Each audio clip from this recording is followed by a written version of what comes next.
un abogado, pero si acuden con él tiene que estar habilitado. Bien, pero sobre el procurador, ¿qué dijo el secretario? Dijo, no, yo solo comenté, y él me dijo, no, es que es para acelerar. Bien, ¿qué es una irregularidad procesal? Pues sí, lo es una irregularidad procesal. En este procedimiento ha podido haber irregularidades procesales pequeñas, de admitir un out, de admitir un recurso que no se tenía que haber admitido, es decir, cosas que pasan todos los días en los juzgados. Bien, aquí no pasó nada de eso.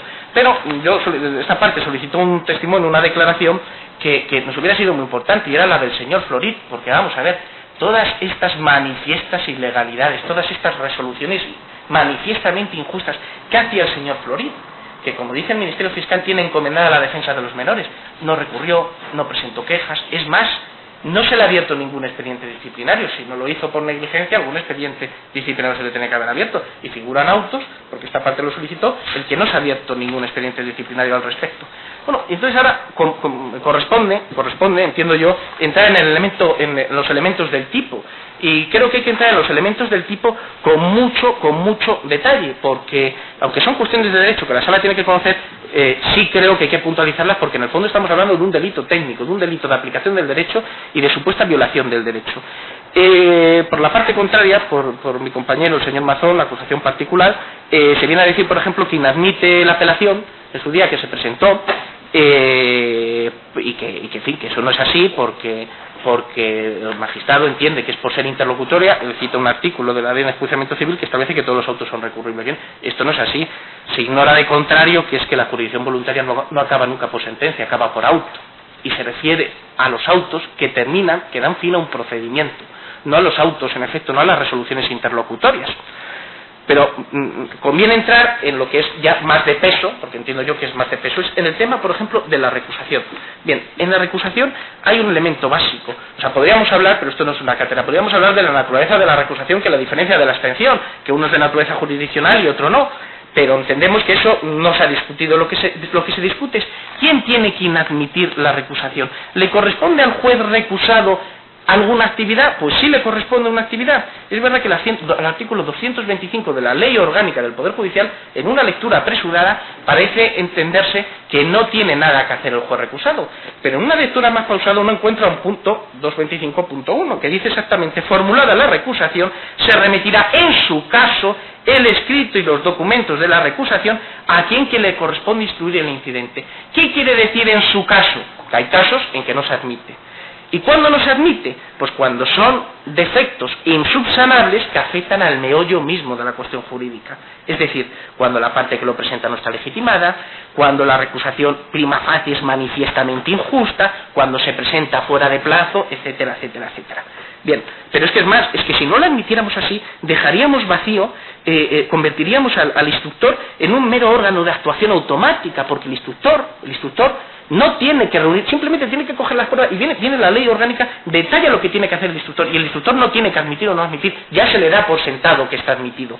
Pero es que hay sentencias muy curiosas. Hay una sentencia del Tribunal Constitucional, la 119/1993, es la 119 de 1993, del 19 de abril, en cuyo fundamento cuarto se viene a decir: cuando era un caso de una sala que no había comunicado previamente a las partes el nombre de los que lo componían la sala, y que entonces posteriormente, cuando se conoció, se recusó, se inadmitió porque había transcurrido el plazo de 10 días. ¿Y qué dijo el Tribunal Constitucional? No, es que corresponde a la diligencia de las partes enterarse de quién compone la sala. Bien, aquí se recusa, no debemos olvidar, no me gusta citar estos casos, pero hay que citarlo porque tengo que ejercitar mi defensa. En el escrito de recusación se cita concretamente que los hijos de mi representado van a un colegio determinado, de una confesión determinada, adscrita, en este caso, al opus, y ese es el motivo que se alega de manera, en el segundo escrito, ese es el motivo de recusación. Bien, poniendo en Google cualquier persona el nombre del imputado, siguiendo la propia doctrina del Tribunal Constitucional, tenía que haberse informado previamente de eso. Es que si no, lo que estamos haciendo es quitarnos de en medio al juez preconstituido por la ley, estamos dilatando un asunto, etcétera, etcétera, etcétera. Que debía admitirla porque en principio reunía formas o no reunía formas. Vamos a ver, esta sala no es un tribunal de apelación, esto no es el Supremo, ni se actúa como audiencia provincial para ver si el derecho civil estaba bien o mal aplicado. Hay que ver si era burda o burdamente aplicado, es decir, las resoluciones manifiestamente injustas. Por tanto, no entramos en esa discusión, pero es que hubo una segunda ocasión que se presentó un recurso y fue mi representado quien al final resolvió el recurso y dijo: no hay motivo, sigo sosteniendo lo mismo que antes.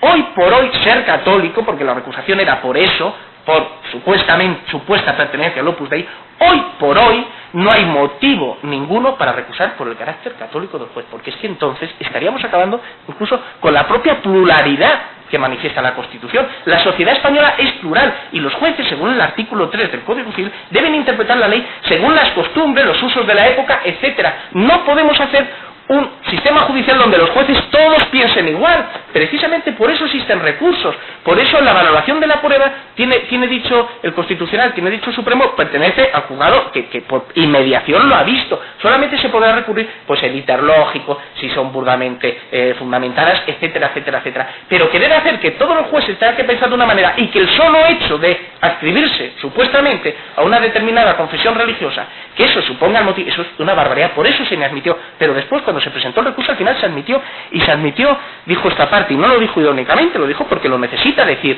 como argumento de defensa. Dijo esta parte, o sea, hizo usted lo mismo que hizo el presidente del Tribunal Superior de Justicia, que en un principio no admitió, y después, ante unas quejas en el Consejo General del Poder Judicial, lo admitió porque entendía que la mujer del César no solamente debe parecer honrada, sino parecerlo. Hubo una interpretación extensiva de lo que había dicho Europa. Bien, aquí se dio exactamente lo mismo. Por tanto, entendemos que sí que estaba fundamentada el no haber aceptado esa recusación, el haberla inadmitido, pero en cualquier caso, si no hubiera estado fundado, lo que se hizo posteriormente fue admitirla a trámite. En fin, ahí lógicamente eso se debe tener en cuenta. Después, por ejemplo, se habla de la adopción. Se habla de que en la adopción no es necesario, bajo ningún concepto, ni acreditar la idoneidad, ni nada por el estilo. A mi representado yo creo que ha quedado muy claro en las pruebas testificales que no pidió la idoneidad. Pero si lo hubiera pedido, lo podía haber pedido, e incluso podía haber pedido la de las dos, porque lo que se está hablando no es si estas mujeres son idóneas como tal, sino si eran idóneas en conjunto. Es decir, hay que ver el grupo familiar, pero es que esto no lo pidió el magistrado, no lo pidió el juez. Él lo único que hizo fue cumplir lo que le dice el 176. El 176, y no me gusta leer, pero al ser artículos concretos creo que es necesario leerlo, dice: la adopción se constituye por resolución judicial, que tendrá en cuenta siempre el interés del adoptando y la idoneidad del adoptante o adoptantes para el ejercicio de la patria potestad.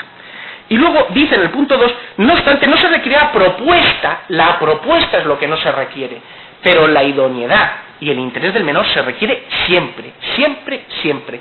Y no hay, porque no se aporta de contrario, ni una sola sentencia que diga lo contrario, ni una sola sentencia. Es más, la jurisprudencia viene a citar de manera muy clara, por ejemplo, la sentencia del Tribunal Constitucional de 17 de junio de 1997, que otro fin, viene a decir por determinados fines de este precepto, que sirve el carácter informal e incisivo del procedimiento, consiste en procurar que el juzgado obtenga y verifique toda la información que resulte precisa para asegurarse de que la medida a acordar resulte beneficiosa para el menor, cuyos intereses son prevalentes. Es decir, debe ejercitar toda la actuación posible. ¿Por qué? Porque el ordenamiento jurídico es verdad que atribuye al Ministerio Fiscal la defensa procesal de los menores, pero nuestro ordenamiento da al juez precisamente la máxima capacidad para defender al menor.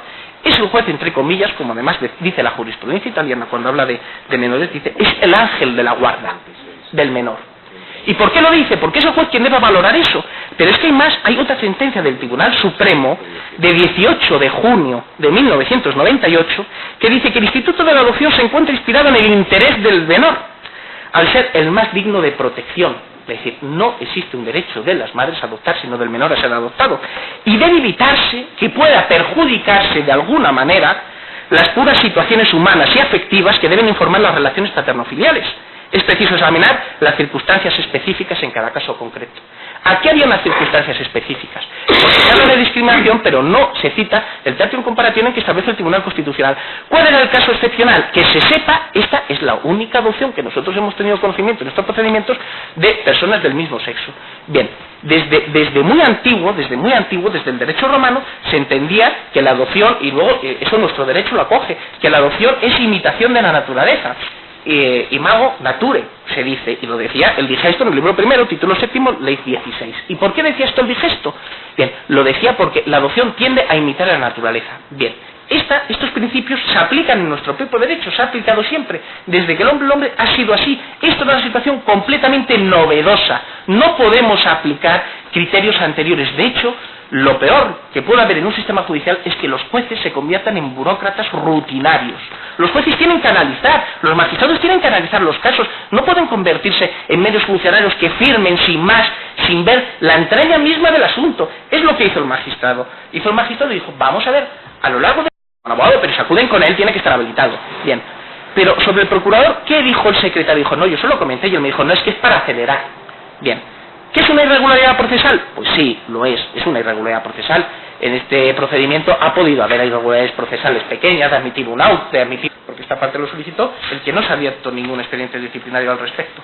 Bueno, entonces ahora corresponde, entiendo yo, entrar en los elementos del tipo. Y creo que hay que entrar en los elementos del tipo con mucho detalle, porque aunque son cuestiones de derecho que la sala tiene que conocer, sí creo que hay que puntualizarlas, porque en el fondo estamos hablando de un delito técnico, de un delito de aplicación del derecho y de supuesta violación del derecho. Por la parte contraria, por mi compañero el señor Mazón, la acusación particular, se viene a decir, por ejemplo, que inadmite la apelación en su día que se presentó en un recurso que no se tenía que haber admitido, es decir, cosas que pasan todos los días en los juzgados. Bien, aquí no pasó nada de eso. Pero yo, esta parte, solicitó un testimonio, una declaración que nos hubiera sido muy importante, y era la del señor Florit, porque vamos a ver, todas estas manifiestas ilegalidades, todas estas resoluciones manifiestamente injustas, ¿qué hacía el señor Florit? Que, como dice el Ministerio Fiscal, tiene encomendada la defensa de los menores. No recurrió, no presentó quejas, es más, no se le ha abierto ningún expediente disciplinario. Si no lo hizo por negligencia, algún expediente disciplinario se le tiene que haber abierto, y figuran autos